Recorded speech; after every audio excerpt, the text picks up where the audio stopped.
ನಮಸ್ಕಾರ ಸ್ನೇಹಿತರೆ, ನನ್ನ ಚಾನಲ್ಗೆ ಸ್ವಾಗತ. ಎಲ್ಲರೂ ಹೇಗಿದ್ದೀರಾ? ಐ ಹೋಪ್ ಎಲ್ಲರೂ ಸಹ ಚೆನ್ನಾಗಿದ್ದೀರಾ ಅಂತ ಭಾವಿಸ್ತಾ ಹೊಸ್ತಾ ನೋಡ್ತಾ ಇರೋವಂಥವ್ರು ಸಬ್ಸ್ಕ್ರೈಬ್ ಮಾಡ್ಕೊಳ್ಳಿ. ಆಲ್ರೆಡಿ ಸಬ್ಸ್ಕ್ರೈಬ್ ಆಗಿರೋವಂಥವ್ರಿಗೆ ನನ್ನ ಒಂದು ಧನ್ಯವಾದಗಳು ಸ್ನೇಹಿತರೆ. ವಿಡಿಯೋ ಇಷ್ಟ ಆದರೆ ಲೈಕ್ ಮಾಡಿ.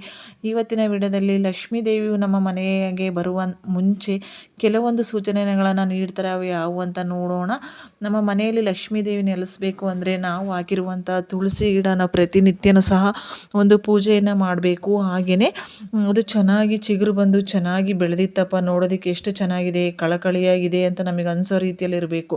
ಈ ರೀತಿ ಒಂದು ಬದಲಾವಣೆ ಆಯಿತು ಅಂದರೆ ಅದು ಲಕ್ಷ್ಮಿ ಬರುವಂಥ ಸೂಚನೆ ಎಂದು ಭಾವಿಸಬೇಕು. ಇನ್ನು ತುಳಸಿ ಗಿಡದ ಹತ್ತಿರ ಏನಾದರೂ ಹಲ್ಲಿಯನ್ನು ನೋಡಿದ್ವಿ ಅಂದರೆ ಅದು ತುಂಬಾ ಒಂದು ಶುಭ, ಅದು ಲಕ್ಷ್ಮಿ ಬರುವಂತಹ ಸೂಚನೆ ಎಂದು ಭಾವಿಸಬೇಕು. ಇನ್ನು ಮನೆಯಲ್ಲಿ ಯಾವಾಗಲೂ ಅಷ್ಟೇ ಒಂದು ಸಂಜೆ ಟೈಮಲ್ಲಿ ತುಳಸಿ ಗಿಡದ ಹತ್ರ ದೀಪವನ್ನು ಹಚ್ಚಿ, ಹಾಗೆಯೇ ಒಂದು ಮನೆಯಲ್ಲಿ ಏನಾದರೂ ಕಪ್ಪು ಇರುವೆಗಳು ಕಂಡರೆ, ಈ ರೀತಿಯಾಗಿ ಗುಂಪು ಗುಂಪಾದಂಥ ಇರುವೆಗಳು ಕಂಡರೆ ಅದು ಸಹ ಒಂದು ಲಕ್ಷ್ಮೀ ದೇವಿ ನಮ್ಮ ಮನೆಗೆ ಬರುವ ಸೂಚನೆ.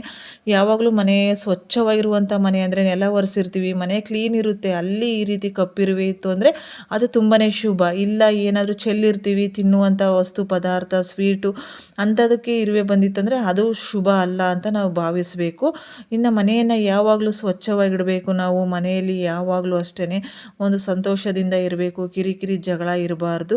ಇನ್ನು ಪ್ರತಿನಿತ್ಯನೂ ಸಹ ಅಷ್ಟೇ ನಾವು ಮನೆಯನ್ನು ಯಾವಾಗಲೂ ಸ್ವಚ್ಛವಾಗಿ ಇಟ್ಟಿರಬೇಕು. ಇನ್ನು ಮನೆಯಲ್ಲಿ ರಾತ್ರಿ ಮಲಗುವಾಗ ನಾವು ಅಡುಗೆ ಮನೆಯನ್ನು ಸ್ವಚ್ಛ ಮಾಡಬೇಕು.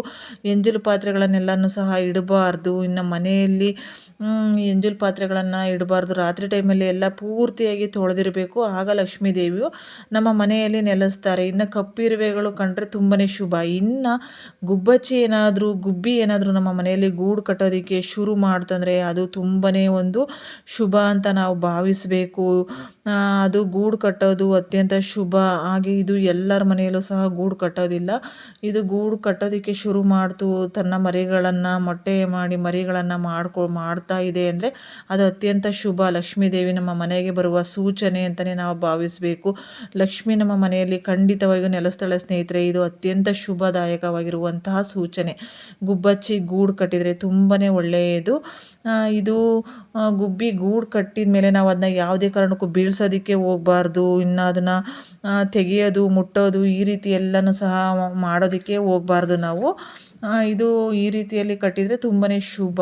ಇದು ನೋಡಿ ನಮ್ಮ ಮನೆಯಲ್ಲಿ ಕಟ್ಟಿರುವಂಥ ಗುಬ್ಬಚ್ಚಿ ಗೂಡು ಕಟ್ಟಿದೆ. ಇದು ನಮ್ಮ ಮೇನ್ ಡೋರಿನ ಮೇಲ್ಗಡೆ ನಾವು ಕಾಯಿಯನ್ನು ಕಟ್ತೀವಿ ನೋಡಿ, ಅಲ್ಲಿ ಗೂಡು ಕಟ್ಟಿದೆ. 2 ಗುಬ್ಬಿಗಳು ಇಲ್ಲೇ ಇರ್ತವೆ. ಮೊಟ್ಟೆನೆಲ್ಲನೂ ಸಹ ಇಟ್ಟಿದ್ವು, ಮರಿನೂ ಮಾಡ್ತವೆ. ಇಲ್ಲೇ ಇದ್ದು ಎಷ್ಟೊಂದು ಹುಲ್ಲನ್ನು ತೊಗೊಂಡ್ಬಂದು ಇಡ್ತಾ ಇರ್ತವೆ. ಅದೆಲ್ಲನೂ ಸಹ ಕೆಳಗಡೆ ಬೀಳೋ ರೀತಿಯಲ್ಲಿ ಆಗಿದೆ ನೋಡಿ. 2 ಸಾರಿ ಆಲ್ರೆಡಿ ಬಿದ್ದಿತ್ತು. ತುಂಬ ಹುಲ್ಲನ್ನು ತೊಗೊಂಡ್ಬಂದು ಇಡ್ತಾ ಇರ್ತವೆ, ಕಟ್ತಾ ಇರ್ತವೆ ನೋಡಿ. ಅದು ಕೆಳಗಡೆ ಕೂತಿದೆ ನೋಡಿ ಗುಬ್ಬಿ, ಅದು ಗಂಡು ಗುಬ್ಬಿ. ಮೇಲ್ಗಡೆ ಒಂದು ಗುಬ್ಬಿ ಇರುತ್ತೆ, ಅದು ಹೆಣ್ಣು ಗುಬ್ಬಿ. ಯಾವಾಗಲೂ ಅಷ್ಟೇ ಸಂಜೆ ಒಂದು 5 ಗಂಟೆ 6 ಗಂಟೆ ಒಳಗಡೆ ಬಂದುಬಿಟ್ಟು ಮತ್ತೆ ಬೆಳಿಗ್ಗೆ 6 ಗಂಟೆ ತನಕ ಇಲ್ಲೇ ಕೂತಿದ್ದು ಹೋಗ್ತವೆ. ಇನ್ನು ಡೈಲಿ ಅಗಲ ಇವು ನಾವು ಅಕ್ಕಿ ಎಲ್ಲ ಹಾಕ್ತಾ ಇರ್ತೀವಿ. ಹುಲ್ಲನ್ನು ತೊಗೊಂಡ್ಬಂದು ಗೂಡನ್ನು ಇಡೋದು, ಹೋಗೋದು ಬರೋದು, ಸೌಂಡ್ ಮಾಡೋದು ಈ ರೀತಿ ಎಲ್ಲ ಮಾಡ್ತಾ ಇರ್ತವೆ. ಈ ರೀತಿ ಮಾಡಿದರೆ ತುಂಬಾ ಒಳ್ಳೆಯದು. ಮನೆಯಲ್ಲಿ ಒಂದು ಲಕ್ಷ್ಮಿ ನೆಲೆಸ್ತಾರೆ ಅಂತಲೇ ನಾವು ಭಾವಿಸಬೇಕು. ಇನ್ನು ತುಳಸಿ ಗಿಡದ ಹತ್ರ ಹಲ್ಲಿ ಕಂಡ್ರೆ ಅದು ಶುಭ ಅಂತ ಹೇಳಿದ್ದೀನಿ. ಇನ್ನು ಕನಸಿನಲ್ಲಿ ಏನಾದರೂ ನಾವು ಗೂಬೆ, ಮುಂಗುಸಿ, ಹಾವು, ಹಲ್ಲಿ, ಶಂಕು, ಕುದುರೆ ಇದೆಲ್ಲನೂ ಸಹ ಕಂಡ್ರೆ ಐಶ್ವರ್ಯ ದೇವತೆ ನಮ್ಮ ಮನೆಗೆ ಬರುವ ಸೂಚನೆ ಎಂದು ನಾವು ತಿಳಿಬೇಕಾಗುತ್ತದೆ.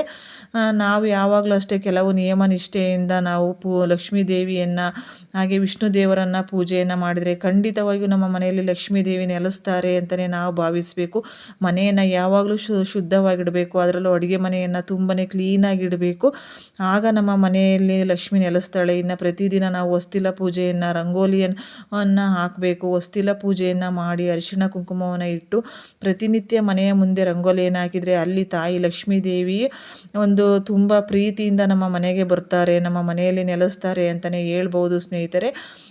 ಈ ರೀತಿಯಾದಂತಹ ಕೆಲವೊಂದು ನಿಯಮಗಳನ್ನು ನಾವು ಪಾಲನೆ ಮಾಡಿದರೆ ಖಂಡಿತವಾಗಿಯೂ ಲಕ್ಷ್ಮೀ ದೇವಿಯ ಆಶೀರ್ವಾದ ನಮಗೆ ಸಿಗುತ್ತದೆ. ಆಗ ನಮ್ಮ ಕಷ್ಟಗಳೆಲ್ಲವೂ ಸಹ ಪರಿಹಾರ ಆಗ್ತವೆ ಅಂತಲೇ ನಾವು ತಿಳಿಬೋದು. ಈ ಒಂದು ಸೂಚನೆಗಳನ್ನು ನಾವು ಕಂಡಾಗ ನಾವು ಆದಷ್ಟು ಸಹ ಒಂದು ಒಳ್ಳೆಯ ಕೆಲಸಗಳನ್ನು ಮಾಡಬೇಕು. ಯಾರಿಗೂ ಸಹ ಒಂದು ಕೆಟ್ಟದ್ದು ಬಯಸಬಾರ್ದು. ಯಾರಿಗೂ ಸಹ ಒಂದು ಕೆಟ್ಟದ್ದು ಬಯಸದೆ ನಾವು ಒಳ್ಳೆಯ ಒಂದು ಒಳ್ಳೆ ರೀತಿಯಿಂದ ಜೀವನವನ್ನು ನಡೆಸಿದರೆ ಖಂಡಿತವಾಗಿಯೂ ನಮ್ಮ ಮನೆಯಲ್ಲಿ ಲಕ್ಷ್ಮೀ ದೇವಿ ನೆಲೆಸ್ತಾರೆ. ನಮಗೆ ಒಂದು ಲಕ್ಷ್ಮಿಯ ಆಶೀರ್ವಾದ ಸಿಕ್ಕು ನಮ್ಮ ಆರ್ಥಿಕ ಪರಿಸ್ಥಿತಿ ಎಲ್ಲನೂ ಸಹ ಸುಧಾರಣೆಯಾಗುತ್ತೆ ಅಂತ ಹೇಳ್ತಾ ಸ್ನೇಹಿತರೆ, ನನಗೆ ತಿಳಿದಿರುವಂಥ ಮಾಹಿತಿಯನ್ನು ಶೇರ್ ಮಾಡಿದ್ದೀನಿ. ವಿಡಿಯೋ ಇಷ್ಟ ಆಗಿದ್ರೆ ಒಂದು ಲೈಕ್ ಮಾಡೋದನ್ನು ಮಾತ್ರ ಮರಿಬೇಡಿ. ಎಲ್ಲರಿಗೂ ಸಹ ವಿಡಿಯೋ ನೋಡಿದ್ದಕ್ಕಾಗಿ ಧನ್ಯವಾದಗಳು ಸ್ನೇಹಿತರೆ.